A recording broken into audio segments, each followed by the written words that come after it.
Today's episode of Mark Who 42's Hooniverse is brought to you by Audible.com. You get a free audiobook download and 30-day free trial at www.audibletrial.com/MarkWho42. There are over 150,000 titles to choose from your iPhone, Android, Kindle, or MP3 player. You lucky guys. That's www.audibletrial.com/MarkWho42. Hi y'all, this is Lady S. I'm the author of Enoch the Traveler, and you're listening to Mark Who 42's Hooniverse. Mark Who 42 Hooniverse. Welcome to Mark Who 42's Hooniverse, Doctor Who Hooniverse, that is. I'm your host, Mark-Baumgarten, and with me today is Christian-basel, and we've got a special show for you. If you're looking for Doctor Who news this week, we're going to have to pass by on that. We've got too much show for you this week. We'll have all the Doctor Who news next week, but don't go away. Listen to this show, because it's a doozy. We've got a special treat here on Mark Who 42's Hooniverse, what don't we, Christian? Oh, there ain't nothing like a southern girl. Oh, sorry. I got that song in my head now. Oh, yes, you do. We've sorry. got the lady herself, Lady Soliloque, as Hello. our guest. Hello, everybody. So nice to be here. So, may I call you Lady S? Absolutely, that's what most people call me. Okay. And more emphasis on the S, please, not On S. on S. Not the Lady S. I see what you did. I see what I did there. I did there. This is a family show. We have to make sure we say S. Not anymore. Okay. So we've asked you on our show because we've heard a lot about you over the last few years. You do music videos for fandom, not just Doctor Who. Yes. Oh, I mean, I've been watching some of those, and we'll talk about them in a little while. You also wrote, I guess it's an audio series called Enoch the Traveler? It's a novel and audio drama, yeah. Oh, and I got to hear part of it. That was really good. And you also are embarking on a nonfiction book writing career, too. Dear Yankee, Letters from a Southern Lady. That's correct. And we'll be talking about all of those with you in the next couple of whiles, if that's all right. Sounds great. Okay. Christian, why don't you start off? Well, actually, let's start off where I actually came in contact with you inadvertently through Gareth. We actually met him at Hurricane, who he did an interview with us, and he introduced me to Enoch the Traveler. And I got a CD from him, all signed. Was really proud of that. I was walking around, sweet girl. And for our audience who may not be familiar or haven't heard Enoch the Traveler, could you explain a little bit about Enoch? Absolutely. Enoch the Traveler should be probably classified as young adult or family science fiction. It's a story that's based in biblical theology without being religious, and it uses quantum physics to clarify some of the theology that's listed. Enoch, as in Enoch from the Bible, who is a multi-dimensional parallel universe traveler. And Gareth David-Lloyd, we just want to point out. We want to point out that is Gareth David-Lloyd from the BBC and Torchwood, as most of your audience knows him. We didn't find some guy on the street named Gareth and pull him up. Read this for us.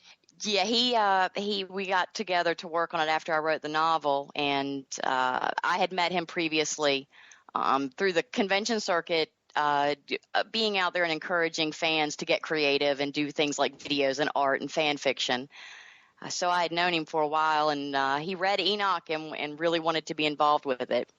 So it's got a lot of influence of my favorite shows: Doctor Who, Torchwood, Star Trek, Hitchhiker's Guide to the Galaxy.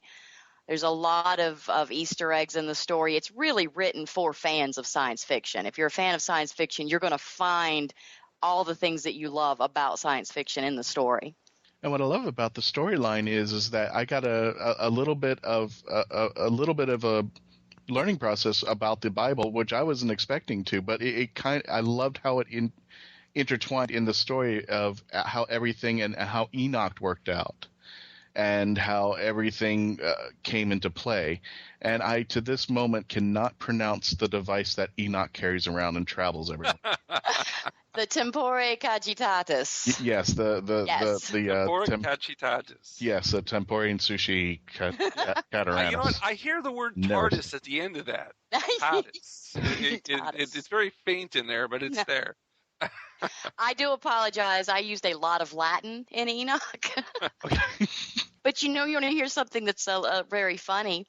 Yeah. Most of the people could pronounce the Latin and could pretty much grasp the Latin. But then we have people like Gareth who couldn't pronounce a ballet term to save his life. Oh my God! Oh, the whole scene dance sequence. The whole dance whole scene. chapter where Violet is dancing in her garage, and he has to say all these different ballet terms.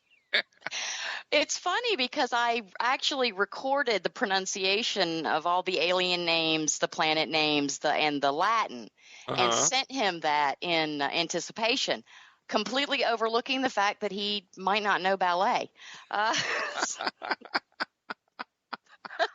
Or me, for that matter. I don't know ballet, so he could have been. If he said it wrong, I wouldn't have noticed. Well, you would have had some people. You would have had some people complaining.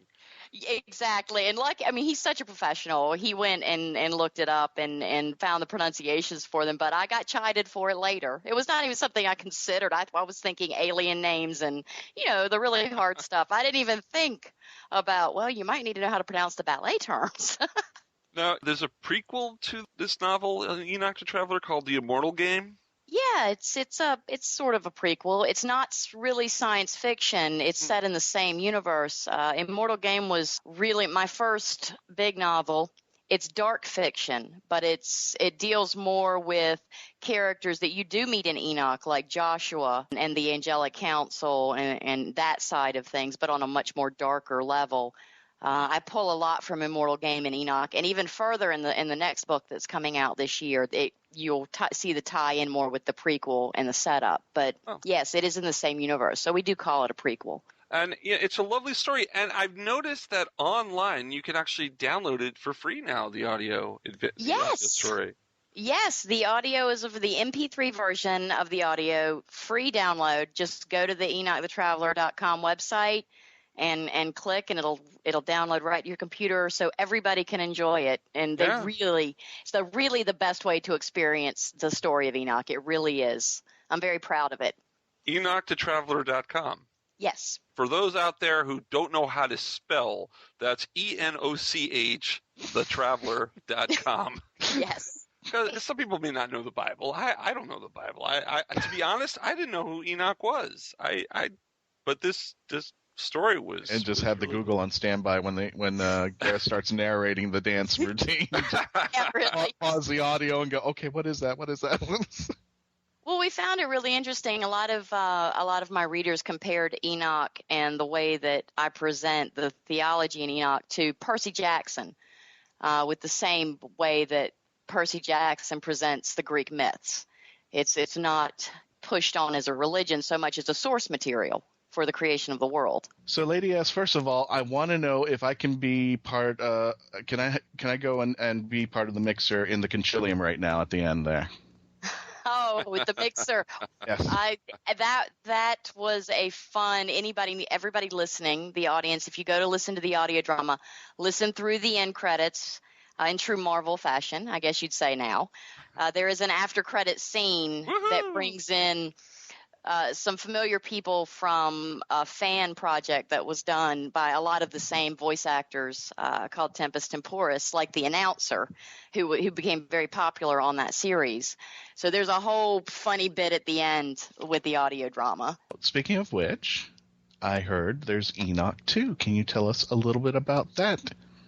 Oh, certainly. The second Enoch book is already at my publishing house. We're looking at having it out probably at the end of summer. We're going to do a quiet release since I'm kind of focused on the nonfiction work I'm doing now. It continues the story of Enoch and goes a lot deeper into what's really going on. I always looked at the first book, the Enoch the Traveler book, as a prequel to the actual story. So it goes much more in depth on what's going on behind the scenes. And will this be turned into an audio drama as well? I really haven't thought that far ahead. It may. We've talked a little bit back and forth about it. In the very least, I think it might not be an audio drama. In the least, it'll be a narrated book. But it's honestly going to depend on my schedule when it comes out and what I'm doing then. Because doing the audio drama, I did all of it. I did the writing, the editing, the audio mixing, sound effects. So it was very, very time consuming for me in the studio to put people from all over the world and to put all the recordings together and make the audio drama. That it's really going to depend on my schedule towards the end of the year. Lady S, I want to find out a little about you. You don't have, I know you won't give us your name, and that's fine. But I want to ask a little about you. Where did you grow up? Oh, I grew up in North Carolina. I'm very proud of North Carolina. I grew up right outside of Charlotte. Love, of course, being Southern. My family has been in North Carolina since 1640. Wow. Yeah, that's amazing. It is, both sides, on my mother's side and my father's side. So we've been right here in the old North State through the whole shebang of America. Wow. And I've stayed. I love North Carolina. It's a wonderful state. And how did you get into science fiction? I was raised in it. Big Star Trek fan, and I hit Battlestar Galactica in the 70s when I was a kid. I noticed in some of your videos you use clips from the real Battlestar Galactica, not that thing that they made in the 2000s. No, the real Battlestar. Lord Green. Yeah. Lord Green. That's the real Battlestar Galactica. That's the real Battlestar Galactica. And that dog thing. He's in one of the videos. I saw it. I love that. Yes, and Red Eye. I'm such a huge classic Battlestar Galactica fan. So it was very natural. I just kind of grew up in that environment. And then I hit anime with Star Blazers. When it came out, I was a huge Star Blazers fan. So I've pretty much always been into science fiction. And you got into Doctor Who, you said, when it was on your PBS station? Yes, I did. I had it was really funny because my TV, it was mid-70s, I guess. It was a little black and white TV in my bedroom, and, it came on at night. Right. And I'd have it on, and every time it was on, I didn't really know what all was going on at the time because of the way PBS showed it. Yeah. But I recognize a lot of the elements having, like I said, been raised in sci-fi, and I just immediately latched onto Baker. But just immediately, he was amazing.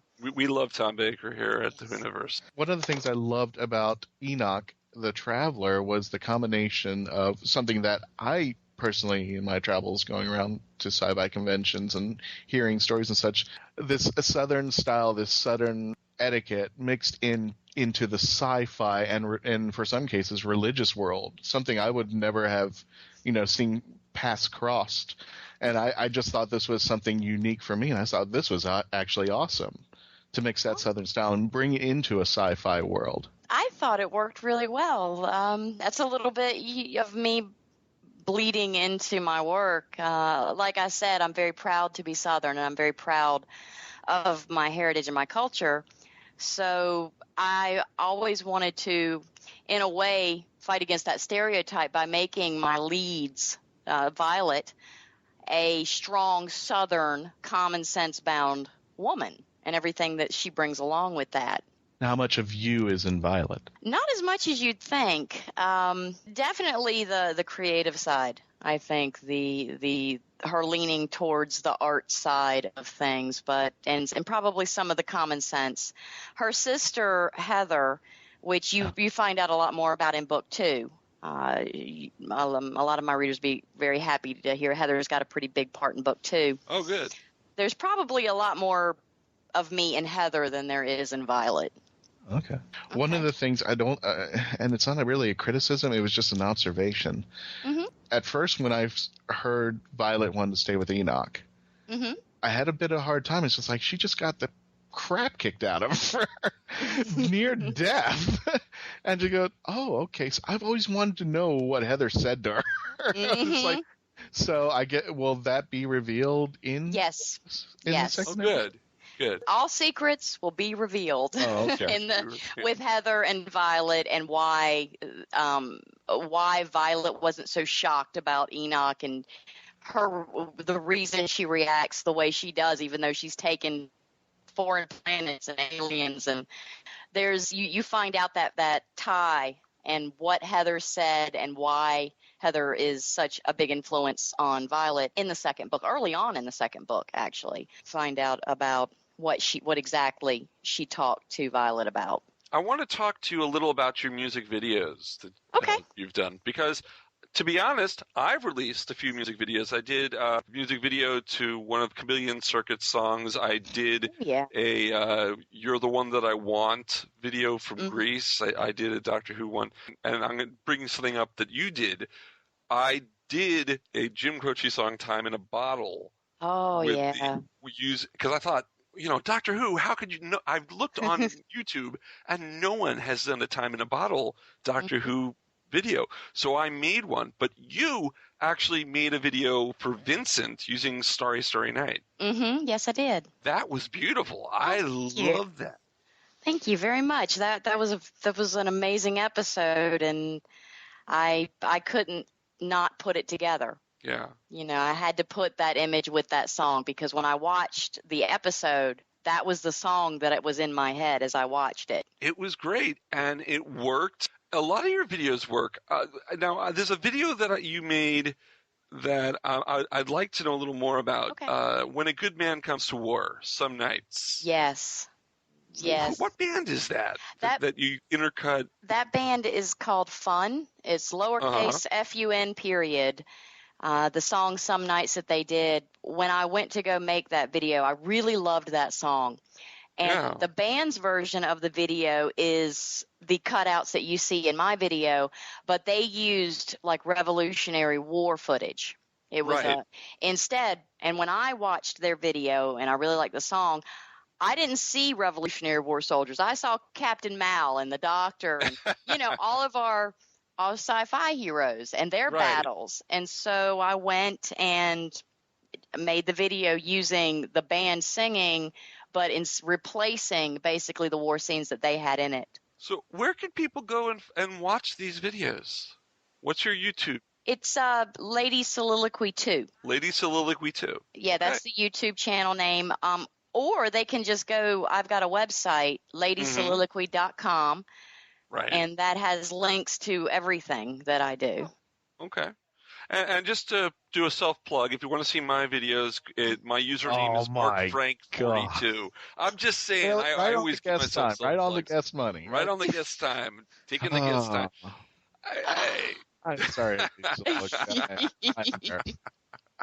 I really do enjoy making fan videos. I haven't made any since the 50th tribute video that I did. Right. I just haven't had time, but I've already got some ideas for Capaldi and some songs I want to put him to. So I will, get back around. That's my fun time. Making the fan videos is my vacation, so to speak. You did White and Nerdy, Weird Al. Yes. Perfectly. Matt Smith is, and I'm sorry, David Tennant is White and Nerdy. You're absolutely right. And Torchwood, they're the gangsters. They are. They Torchwood really being the gangsters worked perfectly. I thought the transition between that was perfect. You also do other fandom in your videos. Not, like you were saying, you use Firefly and stuff, Captain Mal. But you did one that I can't believe no one else has done before either. The Gene Genie. I love the Gene Genie. That works. The song's always been there. Why didn't anyone do it? Yes. Oh, I am such Life on Mars and Ashes to Ashes, folks. Oh, Gene Hunt. If you haven't seen it, you need to watch the British version. Yeah. Oh, yeah. Wait a second. I watched the American version after I saw the British version. Harvey Keitel did a decent job. I mean, I didn't hate the show. No, I hated the way it ended, but I didn't hate the show. No, it wasn't a bad show. Wasn't that bad. It wasn't, but once you meet the Gene Genie, Philip Glenister, it's just hard for anybody you to picture anybody else as the ferryman. Yeah. I'm such a huge fan of Gene Genie and Ashes to Ashes. I did the Gene Genie video, and then I think I did another Ashes to Ashes video. You must be a Michael Bublé fan. Yes, I do. The Doctor hasn't met River yet. That the fact that I haven't met you yet. That song again, a perfect fit. Yes, I couldn't believe when I did it. I didn't see anybody putting it together, and I was like, this is the Doctor and River storyline is to me one of the most beautiful tragedy since Romeo and Juliet. I mean, you can't get more romantic tragedy and drama with two people living opposite. We have to give it to you, Stephen Moffat. We have to give you props on this one, Stephen. You did do a good job here. It really. And that song just fits so perfect with their love story. It was perfect. Yeah. We'll be back with more of Lady Soliloque and Mark Who 42's Hooniverse here on Krypton Radio right after these messages. Attention all Whovians! While you're waiting for the new episode of Doctor Who, start your own adventures with a book from Mark Who 42 Books. They carry unique and rare books at affordable prices. Visit Amazon.com/shops/MarkWho42. That's Amazon.com/shops/MarkWho42. Mark Who 42 Books. Set your imagination free into the Whoniverse. Emerging from the dark humor that was the Beast Unleashed podcast, Steve Megatron, TFG1 Mike, Pecan Court Michael, and the Cybertronian correspondent Optimus Solo move on to Transformers Animated with Transformation Animation Podcast. 20 episodes covering all 3 seasons of the cartoon, the books, and the awesome toy line. We will also have cast and crew interviews, so get tapped with GCRN's next Transformers franchise podcast, Transformation Animation Podcast, available on iTunes and the web at www.geekcast-radio.com. Get your tap on. Decepticons, transform and rise up.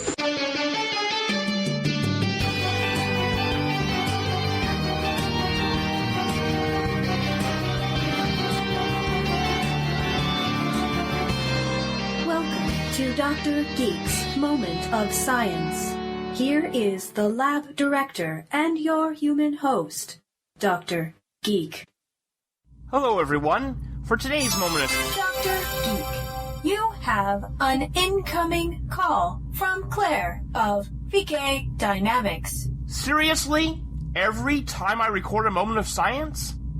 On speakers. Claire, have you hacked into the lab's internal monitors again? No. Well, yes, but that's not important right now. Not important because... Because I wanted to congratulate you and your staff. Oh, well, that's nice. Your new VR suite will redefine the term staycation. I know, right? If you can't go to the vacation, then bring the vacation to you. So what program are you running? The Bay of Funday.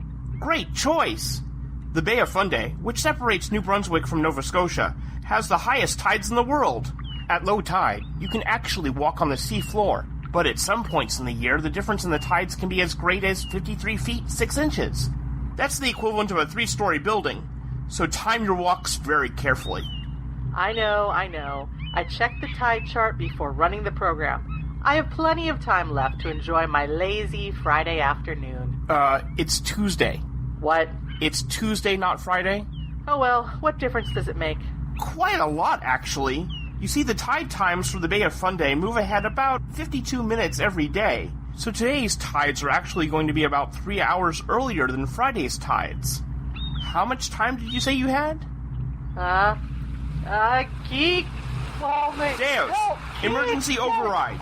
Discontinue the virtual reality program and open the pressure maintenance hatch on unit number... Where is she? 326-3827. Acknowledged. Claire, you okay? Oh, just peachy. I think your program needs a few adjustments. Now! I'm on it. Well, it looks like I'm going to have a busy Tuesday. So till next time, remember to apply your geekdom. This moment of science was brought to you by Dr. Geek's Laboratory of Applied Geekdom, a Brazen Wench production, copyright 2015, in association with this network. Join the adventure Download the full Labcast at www.drgeeklab.com and follow us at facebook.com/drgeeklab and twitter.com/drgeeklab. Welcome to a collaboration between the Geekcast Radio Network and the Pop Culture Network. This is From the Command Center, the podcast. I am your host, TFG and Mike from the GCRN, and joining me is Zordon himself. Scotty Cash. That's right, Scotty Cash from the Pop Culture Network, and today we're introducing you to the audio version of From the Command Center, the podcast that will entail our intake on Mighty Morphin Power Rangers, the episodes, the seasons, and all that other good stuff. I'm Colin Baker, and you are listening to Mark Who 42, The Meaning of Life. We're back with more of Mark Who 42's Whoniverse. We've got our interview right now with Lady Soliloque, and we're talking to her about Doctor Who and her music videos and Enoch the Traveler. But before we go back to the interview, we got special permission to play this song, which I feel, and so does Christian, because Christian suggested it, feels like it fits Lady S perfectly.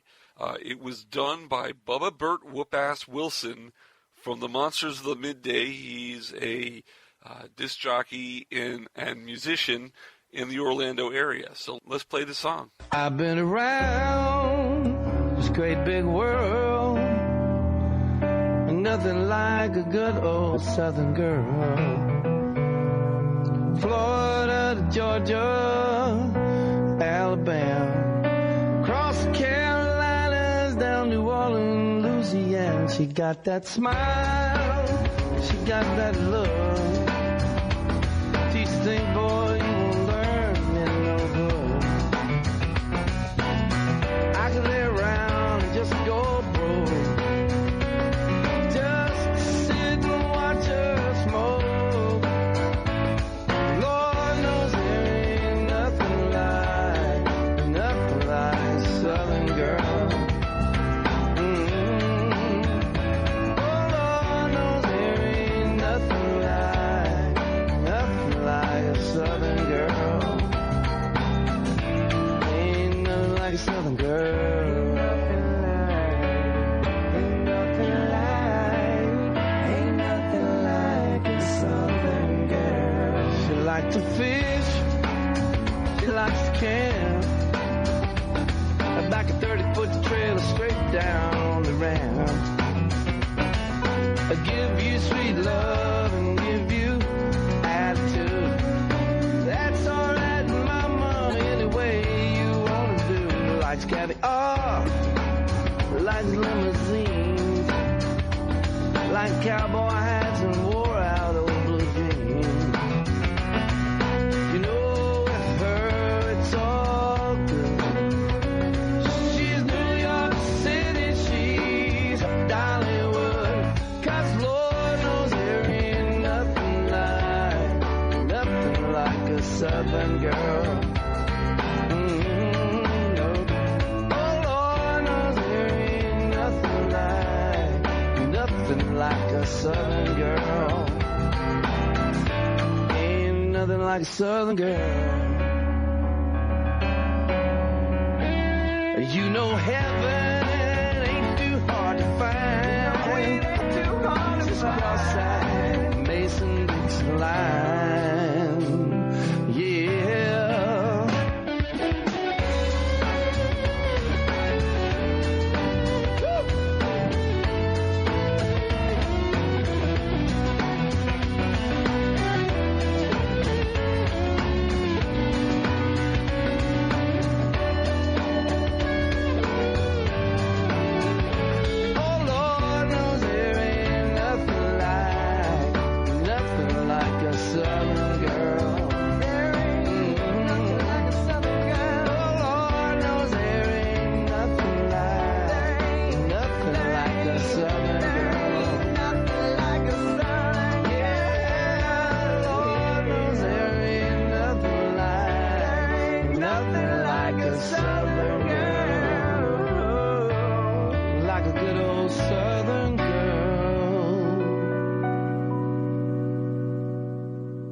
That was Southern Girl by Bubba Burt Whoop-Ass Wilson. And now back to Mark Who 42's interview with Lady Soliloque. How are you liking the Series 8, and what's your anticipation of Series 9?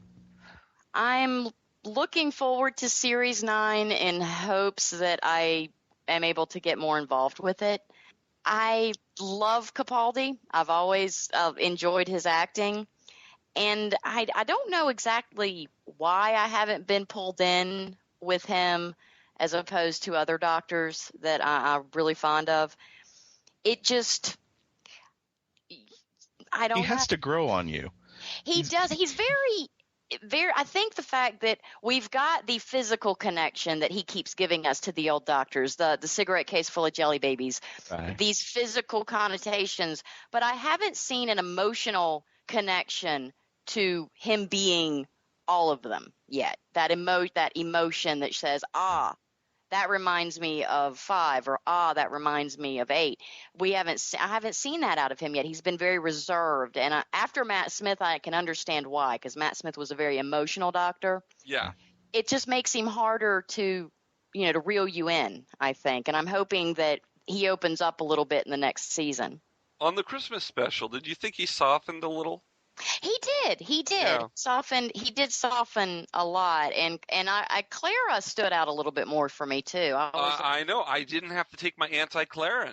Exactly. Totally. I could handle her in this, and we were kind of going, oh, she's gonna die, so we can be nice to her, but she didn't die. Yeah. And Mark had a party and everything. It was all set. The plans fell through at the last minute because she lived.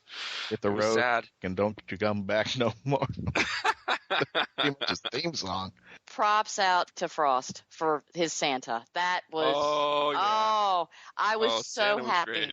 Santa was just what a great it was just perfect. Santa, the whole story with Santa, why he was there and what he was doing. I mean, it was just brilliant. It really was a brilliant story. Wakey. Yeah, I do adore that. When I heard of first Nick Frost was coming up there, I was like, yes. Nope, I don't need to hear anymore. That's it. Nick Frost is Santa. Yep, I'll watch it. Yeah. Yep. It was a great episode. I think I said on a previous show that it was like my 4th favorite Christmas episode that they've done so far. There are 10 of them, so I had a top 10 list. I think I tied it in with Snowmen. I think the Snowmen in that tied. I think this one came right under the Big Color episode. I love the shark. The whole Christmas Carol. See? that's right up there for me. See, Mark didn't like that, and I love that. I adored that because it was to me that was the only story that really involved Christmas in a major way. I mean, you had all the other Christmas stories, but that one was the one that kind of put it a shot in the arm and said, this is a whole story about Christmas that we... Well, remember, I'm Jewish, so Christmas doesn't really do it to me. Okay. Yeah, you're missing the nostalgia, and that's, I think, for the Christmas Carol, you really have to have that childhood nostalgia to be as involved in that. I totally understand that. So, Lady S, what's in your future? Well, I'm just starting out for book signings and appearances for Dear Yankee. Tell us a little about that. Dear Yankee is a humorous nonfiction. It's basically a letter from the South to the Yankees in a fun attempt to try and reconcile some of the stereotypes and help Yankees understand what really goes on in the South. Now that's interesting because I am a Yankee. I may live in Florida. I may live in Miami in the area, but I'm a Yankee. So I'm going to have to read this. It's good. I'm really pleased with the reception it's gotten so far, even though we haven't really started promotions on it. I had a lot of fun writing it. As a Southern girl, even in my science fiction, of course, I'm presenting Southern culture, but just the misconceptions between the North and the South is so vast, and our language is so different. And we actually have a culture here in the South. We actually have a cuisine, a Southern cuisine. I poke fun at the Yankees for a lot of things, as well as I'm very fair. There's a lot of funny things about Southerners as well, but I take everything from, your social cliques to what we're saying with a lot of the phrases, the whole bless your heart, or that that whole phrases, include, just go down the line and basically present the South in a way that kind of fights against the Honey Boo Boo and the Duck Dynasty stereotype that we have all been under. I guess. See, I got my Southern learning from Andy Griffith's show. Yes. Yeah, that's where I learned Aunt Bee and all the rest, Gomer Pyle. I learned about the South through them. Well, when I was on the convention circuit, for science fiction, I met so many people. And dealing with the British and the Aussies and a lot of people, from other countries, as well as from all over the nation, and doing, things like Enoch and being on the circuit, it really astounded me that people believed the way that they believed about the South. I spent half my time telling them, no, that's really not the way we are, and explaining things about our culture. Right. It's really strange to think that they truly believe these things, and there's a whole. It's almost like the South is buried in secret, and the top layer is something that they just shoved on it and said, "Hey, this is the South." And I'm going, you wouldn't have rock and roll music if it wasn't for us. We wouldn't. That definitely wouldn't. We wouldn't have any. We wouldn't have jazz. We wouldn't have Southern cooking, the comfort food. I mean, there's just overlooked, and to see that people outside of the South really believe that those stereotypes are real. It was mind blowing to me. It was kind of eye opening. So I decided to sit down and just write some letters to Yankees and say, hey, let me explain why we do this. And if you want to get this book, you could definitely go to ladysoliloque.net and click on one of the links. It's at Amazon. It's for the Kindle, Barnes & Noble and the Nook. And it should be in bookstores. Yeah, it'll be in bookstores, I think, by the end of January. Oh, so it's already out. It's already timey-wimey. It's already out. Timey-wimey. Cool. Yes, it is out, and you can go ahead and order it. Like I said, it's got all the ebook formats. You can get it on iBooks or any of those, and your paperback, hardcover, little gift book. It'd be a great gift for Southerners to give their Yankee friends. And a good book for Southerners to laugh around the table as they read it, because anybody who's Southern will completely get everything that I've packed in this book about the nuances of Southern culture. Now, I've got a question for you, because I know Mark will probably want to know when I ask that, because I've asked you this question, and now I want it on audio. Okay. Is Florida South? Oh, it's Florida dear. Southern. Yeah, I threw that. And my answer is no. My answer is South Florida isn't. North Florida is. It's exactly what I said in my book. But here's the trick. When it comes, there's a very big trick to defining what the South is. Because it's not based on geographic lines. It's really based on culture and raising and history, your cultural history and how you were raised. Southern Florida is not Southern. There are Southerners. Not. We're all transplants from New York. Exactly. That's why I'm a Yankee. It's a Yankee state in a southern part of the United States. Yeah. But there are Southerners that live in Florida. There are some of the smaller towns in Middle Florida further south are very Southern. I live in Davie. We have a rodeo arena here.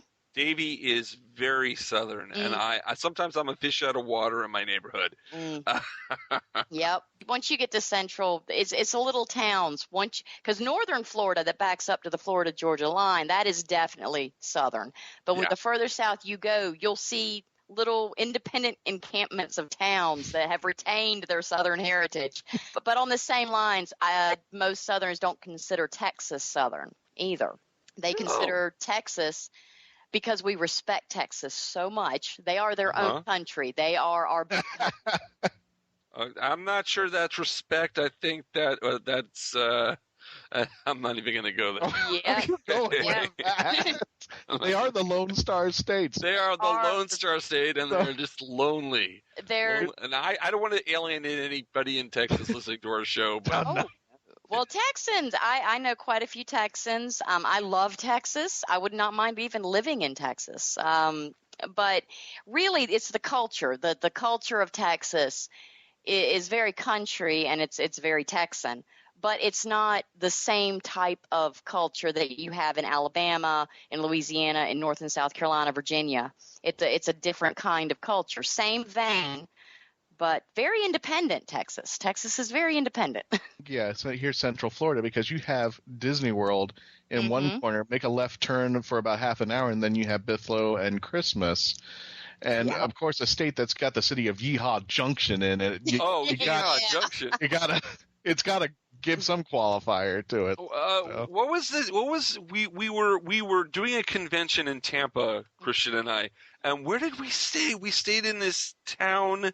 What was that? Where the hotel was? What town was that? No, I don't remember. Because we were totally in it was night, and we were looking for a restaurant, and it was like backwoods, and it was like we were in the South. We're totally in another state. Yes. It was so weird. He was making deliverance jokes. So No. I thought you were making a deliverance joke, and I was laughing. What's really weird is when that happens and you're up north, because there are southern towns that are in Yankee territory that are just like that.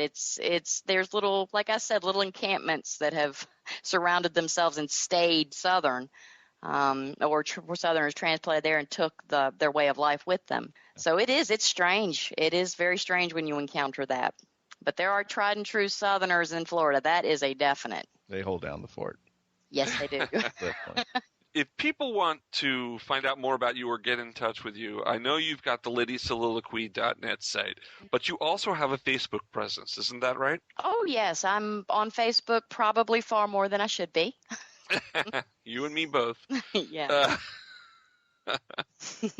People can come to my Facebook and, absolutely. Come visit me on Facebook. I'm very easily accessible. All right. And you tweet as well? Yes, I do. I have Twitter. I do the whole online social thing. I haven't quite figured out Tumblr. I'm kind of scared of it. Tumblr is scary. Tumblr is scary. I'm a little scared of Tumblr. But, yeah, all the links to my social media and, like I said, my videos, my other books, my artwork, all of that is on the LadySoliloque.com or LadySoliloque.net. Yeah. Okay. And let's not forget all the YouTube videos on the YouTube videos, Lady Soliloque 2. And EnochTheTraveler.com. Enoch the Traveler. Yes, they're all there. They're all there. Well, Lady S, I want to thank you so much for doing our show. Oh, I appreciate it. Thank you for asking me. Christian, do you have any last questions or last thoughts? Nope. I just got a big old lesson in being Southern in the middle of Central Florida. I think I'm more Southern in this hour than I did traveling. Yeah, but I have to agree with you on this, the fact that it was a lot of fun to mix the Southern culture in with the sci-fi, because in the South, as you guys know, going to conventions here in the South and even down in Florida. Even down in Florida. Even down in Florida. Yeah. That the manners and are different. Just the general overall feel of a convention in the South is completely different than anything up north. The show is basically, I didn't get a chance to mention this, the show is basically a big greeting welcome card for Doctor Who. Anybody who has been in it, anybody who has been inspired by it, anybody who's been affiliated with it. And when I met Gareth, that's how I came across you, and I said, oh, this is a good, interesting story. So it's totally my honor now that we've actually spoken. Well, I do want to say one thing, just to the Doctor Who fans and the Whovians out there. I think there is more creative energy in the Doctor Who fandom than there is in a lot of the other sci-fi tracks. And it really excites me when the fans become creative. You see the cosplay and things like the traveling TARDIS, like you were doing. Oh. And the fan movies. I really think that is the one thing that sets the Whovians apart from a lot of the other tracks, is that they're welcoming, they're embracing of bringing other people into the fandom rather than being hoity about it or snarky about it. they're very welcoming and very willing to share their love of Doctor Who with everyone, which is why I think Doctor Who has spread so quickly here recently, with the conventions growing and the word spreading about how wonderful this show is for everyone of all ages. And for a show to bring generations together is something that's very special. And I know there's a lot of squibbling and squabbling going on between classic Who and new Who, and this is my doctor and that's my doctor, that I think we overlook the fact that we're having that argument because we're all together in the same fandom, and that's kind of unique. Yeah. It doesn't matter which doctor you like.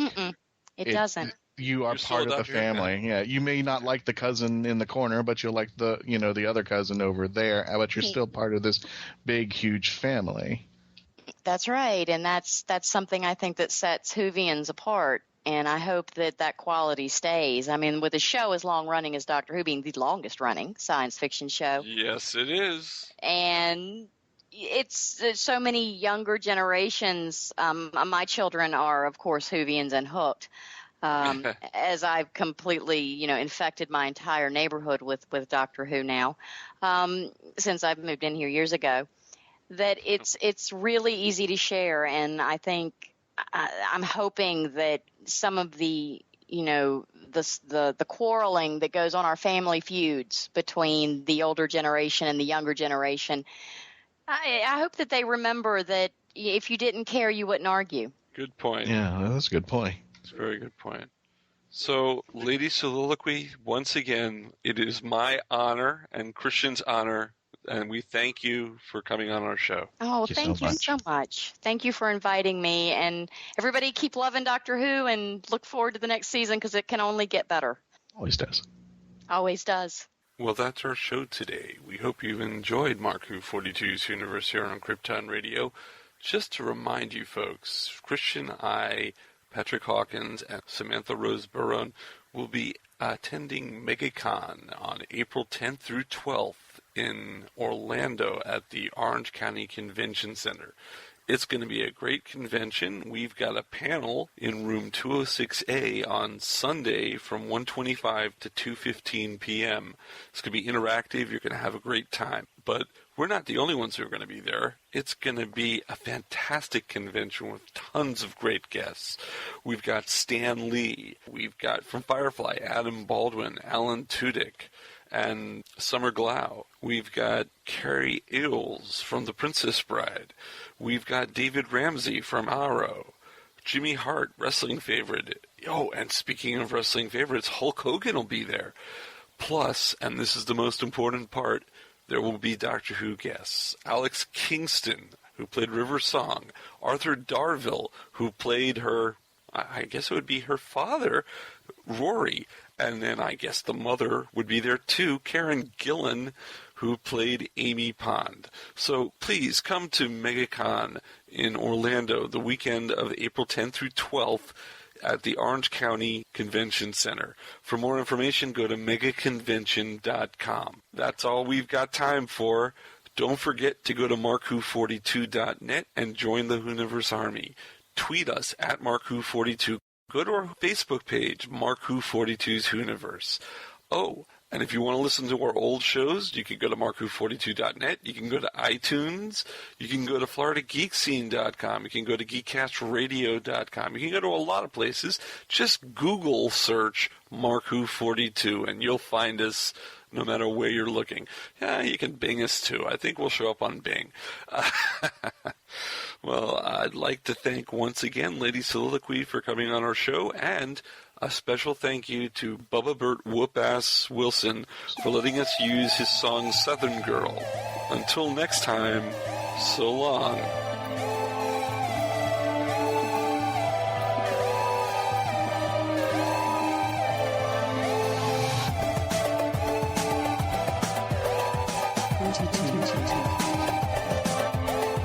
Mark Who 42's Whoniverse has been written and presented by Mark Baumgarten and Christian-basel.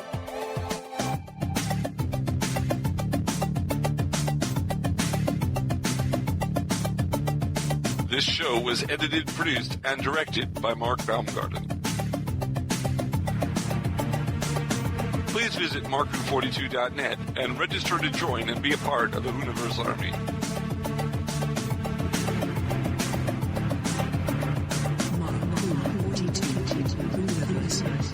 We can be contacted by email at mark@markku42.net with the subject line ?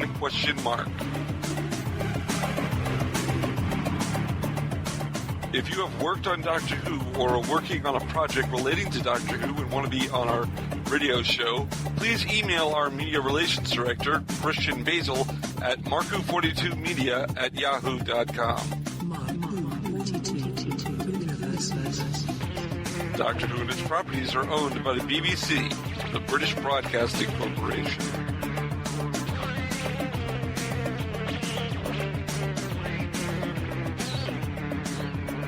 This show is owned and copyrighted by Mark Baumgarten 2015.